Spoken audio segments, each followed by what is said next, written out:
c'est l'histoire d'un monsieur, du coup, qui en a marre de la ville, qui décide de déménager à la campagne. Et il est isolé et il est un peu bûcheron. Oui, il n'a pas d'électricité, du coup, il va couper du bois pour se faire son chauffage. Et un jour, il rencontre quelqu'un qui est dans le même cas que lui, et du coup, ils décident d'aller couper du bois ensemble. Et il va dans la forêt et il tombe sur un arbre. Et il y en a un, il le voit, il est émerveillé par l'arbre. Il est émerveillé par sa beauté, par le coucher de soleil et tout.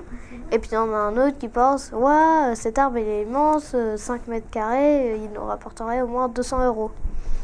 À propos de l'histoire de départ, j'avais dans la tête ce qui a déjà été dit, à savoir la distinction entre un langage poétique et un langage plus rationnel, mais en tentant de montrer que les deux formes n'étaient pas exclusives et qu'elles permettaient, c'était deux manières d'approcher le monde. Donc ce rapport-là est derrière le rapport entre croire et savoir.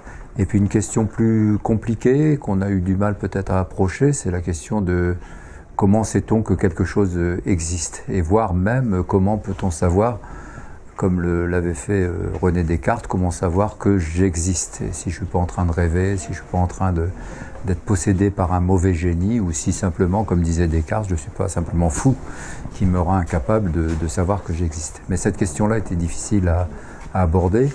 Ce qui se passe, mais ça a été dit aussi, c'est qu'on voit bien qu'à travers le débat, à travers la réflexion, même si les mots ne sont pas là, il y a quelque chose du questionnement qui se met en place et qui peut inciter à aller plus loin, ou en tous les cas à former un peu les esprits au questionnement, à la réflexion et à interroger les évidences, par exemple.